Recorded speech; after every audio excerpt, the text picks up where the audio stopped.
Thanks for joining us here at the WVLT Now desk. You can see we do have a live picture up of a press conference that is supposed to begin any minute up in Hawkins County with possibly Hawkins County Sheriff Ronnie Lawson. We do want to give you an update right now. The latest information that we do have, we talked to Hawkins County EMS, who told us that quote, patients have been transported from the scene. Hawkins County Sheriff then posted on Facebook not too long ago saying that there has not been a suspect found and no one has been injured. So we're kind of hearing both things from the EMS, from the Sheriff's Office. We're going to hopefully get that cleared up at this press conference that's supposed to start any minute. Kind of just to backtrack with what's happened so far, it was at 8 o'clock this morning that this call went out to the Sheriff's Office. Volunteer High School in Hawkins County was put on lockdown, as well as numerous other schools in the area, ranging from Sergoninsville to East Hawkins County. Those schools have since been lifted from that lockdown as of right now. As of last on the website of Hawkins County, or of the Volunteer High School, they are still on lockdown. But once again, we are keeping this press conference, keeping an eye on anything coming out of there. Go for it, man. Well, I'm Chris Vaughn with the Churchill Rescue Squad, and today I'm part of the incident management team that responded to Volunteer High School.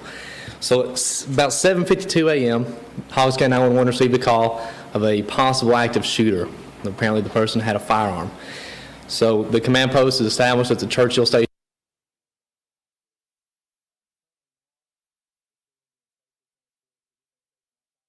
On school buses, taken to the Mount Carmel Armory, which is located just before Kingsport, obviously, as you're going through Mount Carmel.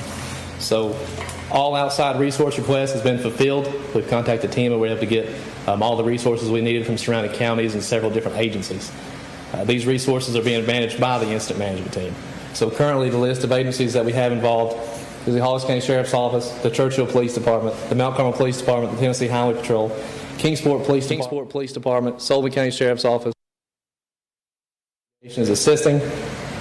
On the other side of it, you have the Hawkins County EMS, Sullivan County EMS, Churchill Rescue Squad, the Hawkins County Rescue Squad, Sergoninsville Fire Department, Carters Valley Fire Department, TEMA, the Hawkins County Emergency Management Association, and the Kingsport Fire Department. So this is still a ongoing incident. There are still several resources there now that are currently doing several more detailed sweeps of the school.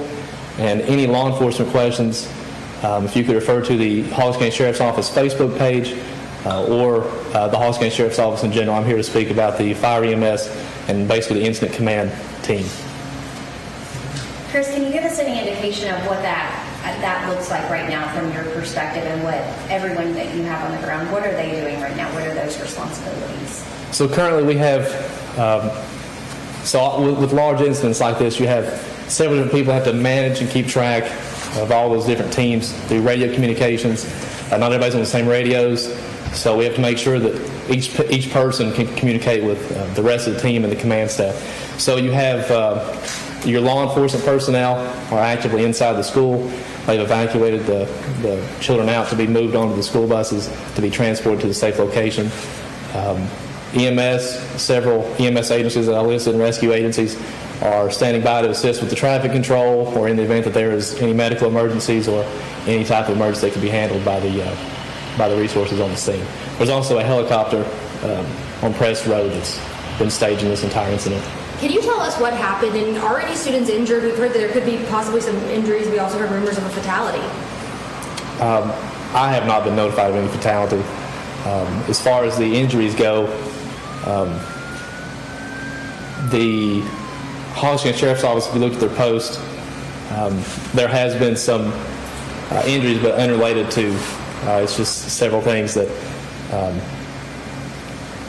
not related to the gunshots or anything as such like that. So were there gunshots? Can you tell us what happened? Like, what was the call? Was someone saying that there was someone coming to the school, or what was the call? I know you said the call was just that there was a possible active shooter and that someone had a pistol. And that's all you know about the situation? That's all I know about that. So no one was shot, you know? The whole time that I've been here, I was not told that anybody's been shot. Okay. Has anybody been evacuated in an ambulance or taken out to the hospital or treated for injuries? Hawkins County EMS has transported 2 people, and their conditions unknown, injuries unknown. Students? That's unknown. Okay. So was there any credibility to have you found that person who may have had that pistol from that original call? So unfortunately, I'm not speaking for the law enforcement perspective, so any of those would have to be directed toward the Hawkins County Sheriff's Office as far as that would go. But it's still active. They are still on the scene there now. What about any current threat? As far as to the school, Well, to you guys, I mean, on the scene and everything, is there? well, they're still there. They're still obviously being very thorough in their search and things. So until the sheriff's office or the law enforcement says it's good to go, then I'll presume it to still be a threat, and obviously don't go to the school. Were there any other schools that went into lockdown too? That would be a question for the school system. And Chris, you said that the crews that you're over are actually treating the medical emergencies. As of right now, what seems to be the condition of the students who are being evacuated and at the schools at this time? What have those interactions been like? As far as them being taken and put on the bus and such, Correct. Just how are the students doing right from what I've seen, very cooperative in line, obviously lining them out to get on the bus, and they are inspected by paramedics or EMTs getting onto the bus, and then obviously when they get back to the armory, they're being assessed again, just to make sure there's no injuries and everyone's okay. And you said that those injuries earlier were not related, but can you give a little bit more detail as to what they were, like why students were being transported out if there were no gunshots? I won't be doing the Hawkins County Sheriff's will be released more of that. I can just tell you that they were transported, and I don't really know the extent of the injuries or anything to that matter. When you get a call, like a possible shooter inside a big school, what goes through your mind in terms of, we got to get there, we got to get these kids safe? Well, essentially, it comes down to that's the most precious thing you have is the children, and you're most defenseless. So obviously getting the resources there quickly, and that definitely happened. It was a sea of blue lights just before I could get from Burgonsville to volunteer. So getting there and making sure that everybody's safe, obviously, is number one priority. I know Hawkins County does regular active shooting drills, and you're also a police officer, and you participated in those. So how did the drill compare to the real thing? So, and I'm glad you brought that up. So that is something they do. They actually go to the schools, and they'll do the live training, and they'll act like they'll actually put somebody inside, and they'll go stop it. So it worked very well as far as setting up the instant command system, unified command, having every agency together in one building, the law enforcement, fire, EMS, the school system, anybody that you're going to use, TEMA. So that's your major thing, is managing to make sure that the strategic plan is in place and it's followed, because we have a list of what has to be done when there's incidents like this. So you go through, check all those boxes, and make sure everything gets completed, and it makes it go a lot smoother, not as chaotic. It's a controlled chaos, I suppose. So the training that you guys have done in the past, that paid off today then, I would take it? Hugely. Any training you can get. Were there situations today where lack of training could have been a real problem or tragic, maybe? If proper training wasn't in place, I think it obviously would not have went as smoothly. Chris, do you have any estimate on how many students you all are responsible for transporting to the Carmel Armory? I would say the staging officer who's there, I actually haven't seen just how many, but I know there was several buses lined up, and they were filling those buses and taking them. So I would say that's just several. Can you tell us, how important it is? I know a lot of parents were showing up to the school, but you guys were asking them not to do that. How important is it for people to stay away from Volunteer High School, especially for the next couple of hours as you guys continue to sweep? So that's very important. So what you do is you get more people in there, and obviously it's the children, it's their children, so it's very emotional. So when you get the emotions, it gets in the way of what's going on, and it becomes a distraction to those first responders, because then the first responders are taking their attention away from what the job at hand is, and they're dealing with a third-party incident. And especially with the children, at that time, they're going to be protected by the law enforcement or whoever is there at the time, and they're just going to be released to whoever. So that's why it's going through a systematic process to transfer them to a location. They're verifying who's getting the child. That way, it's just not chaos. And just for some further clarity, when you'd called EMS, they had said that several people had been transported via ambulance. You're saying it looked more about like 2, and that there were no gunshot wounds in these situations. I have not been made aware of any gunshot wounds. Also, I'm only aware of 2.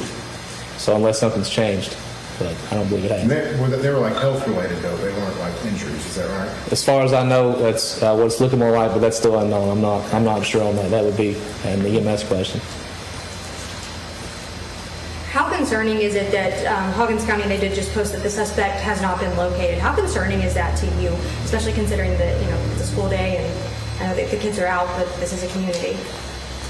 To me personally, the perimeter is still in place, so anybody that's coming off that property is being checked through various points. There's only so many ways to get out there. There's so many police officers there.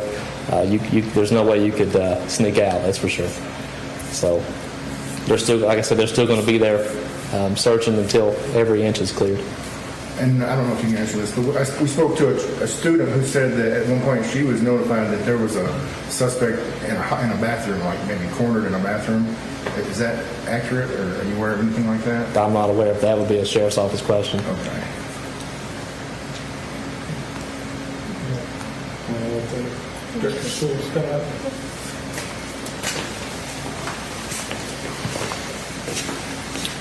Good afternoon, everybody. First and foremost, I want to thank you to all of the first responders. We've had it described that it was a sea of blue lights. It was a sea of blue lights, red lights, and associated personnel that responded immediately to the situation this morning. They are performing a detailed sweep as we speak. I just received a phone call, and we will be notified of re-entry plans and a debrief at some point later this afternoon. And that debrief, and who is that going to be among? Are those students ever going to return back to the school today, or is that just teachers and personnel there? Given the fact that it's 12:30, I would state 11:30. We're moving toward still working on parent reunification with students off-site as was described. Given the fact that we're still in the middle of that, doing a detailed sweep, they're probably another 2 hours away from clearing that up if that's the continued progress. So I would not figure or plan on students returning today. Can you talk a little bit about the student evacuation process and reunification with parents? Just walk us through about that process, how y'all did that. As described, the students are screened. They are told to walk out with their hands above their heads as a sign of being screened and that they are safe to proceed toward buses. They are marched in a line with officers at the front and end of the line, as well as several staged in between with staff members present in the same line. And then they are loaded on the buses. The buses are staged. Once the buses are loaded, they are taken in a caravan over to the reunification offsite. I asked Mr. Vaughn about the previous training they've had, the active shooter training. Can you talk about that and what your observation was as to the effectiveness? Well, I think it was reiterated earlier, and I completely agree, the more training, the better. And any time that you can train and prepare for these types of situations, the better you are at handling them when something real comes up. And I want to praise our staff and our administrators and those that responded this morning. It seems like they were, from the outside looking in, very, very responsive and Johnny on the spot when they needed to be. And your faculty and staff go through that also, don't they? Correct. So. Yep. Mr. Hickson, can you talk about the resources that might be made available to staff, teachers, and students in the coming days? Counseling and mental health support are already in place. Frontier Health has stepped up, as well as others through Ballot and other agencies have already offered to be on site at reunification to identify any needs. Beyond today, our school counselors and then the outside agencies will be brought in as needed as well, continuing. And we often talk about school security. Are there any measures already in place at Volunteer High School to prevent someone from making it into the building with a weapon, and will that be considered after this incident? I think we always consider that. To answer your question, yes, outside doors are locked. There are points of entry for students coming to school. There's electronic access panels for the main entry to the building. Everybody has to proceed through the office. Of course, drop off in the mornings, doors get left open, teachers let students in, but the more adult and faculty eyes we have on students entering and other strangers entering the campus, the better, and everybody is very, very vigilant at Volunteer. Can you describe what happened this morning, and also how many SROs are at your school, and what was that process like? We've got SROs at every single location. We've got a lead SRO that also facilitates the other SROs that are located on our school sites. As far as details this morning, you probably know what I know. We received a phone call, as was described earlier this morning, that there was a possibly possible active shooter and that there was a student needing medical assistance, and 911 services were rolled. And at one point, we did hear from a student that that person was barricaded in a bathroom at one point. Can you confirm that? I can't confirm. I have not been told whether that's factual or not. How many SROs are stationed, though, at Volunteer High? There was one this morning. Just one? Yep. I would say within 2 to 3 minutes there were multiple. Yeah. Talk about coordinating with the armory over there. So we had attendance clerks and staff that are familiar with the attendance software that scrambled over there this morning, helped set up tables. We had law enforcement that actually set up a corridor inside the building there, made sure it was accessible to parents in an orderly fashion, and parents are showing up and claiming their students and in an orderly fashion. We've got law enforcement there, school personnel, as well as armory personnel. We have a lot of parents even tuning into our Facebook Live right now, kind of looking for some of those answers.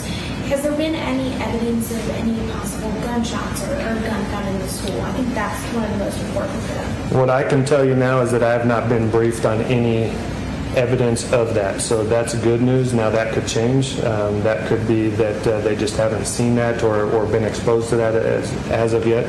But again, that detailed last sweep through the classrooms will turn up any evidence or anything that we can provide as further information. This is the second day of school for you, and tell me, what's going through your mind as the director of schools here to get a phone call like this so early in the morning, just at the beginning of the school year? What's that like? When you get a phone call such as this, first and foremost, you want to make sure that you've got students in safe places. So the first phone call is to lock the building down. That was already being done. Simultaneously, we also had staff calling 911, multiple 911 calls. So again, what goes through your mind is student safety, staff safety, parents that happen to be there, their safety. We want our schools to be safe, as everybody else does throughout the state of Tennessee and across the nation. And unfortunately, there are these types of events that come up. And as mentioned earlier, the better prepared you are, the better you can deal with the real situation when it does arise. And just to clarify, this timeline was pretty early in the day. Had school already started at that time, or were you still in a parent drop-off period? We were still in drop-off period, preparing for the first period. How did you hear about the threat? I actually received a phone call directly from our lead SRO, Renee Larkin. Do you know how they found out about it? No, I believe through dispatch is how she found out. Do you know at this time if a student, teacher, or somebody made that call to dispatch? Was it somebody inside of that building? I am not aware of that. We're not sure. I do know that there have been attempts to track down any type of communication leading up to that, so they can determine whether or not it was factual, whether or not it was based on firsthand knowledge, or if it was hearsay, that type of thing. At this time, are there plans to return students to Volunteer High School tomorrow? Absolutely. I will take my direction from law enforcement as they conclude this afternoon and we develop our reentry plan, just to make sure that it's first and foremost safe and that we're not tampering with anything that they need to further look into. But the plan is to roll with school tomorrow. We've been through COVID and through a lot of closures, and our intent is to keep students in school and keep them learning.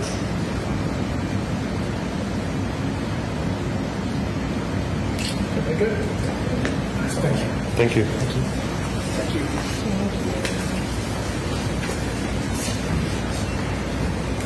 We're ready to sign off.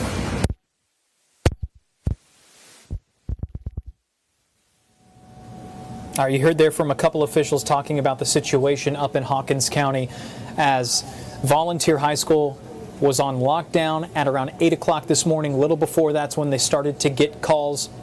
Students were evacuated. One of the interesting things that one of the officials there said, there was one SRO working there this morning. Within minutes, that place was flooded with police officers. We did learn there were 2 people injured. We heard that from Hawkins County EMS earlier. The sheriff's office said there was no one injured. Right now we're hearing that those 2 injuries came from people not really associated with the call that was going on. We still are working to figure out exactly what happened there and any kind of update we can give you on those injuries. Right now we're getting a little closer to it. Is about 11:33 right now. We're going to be on live on WVLT News at noon. Live reports from some of the reporters headquarters there at that press conference.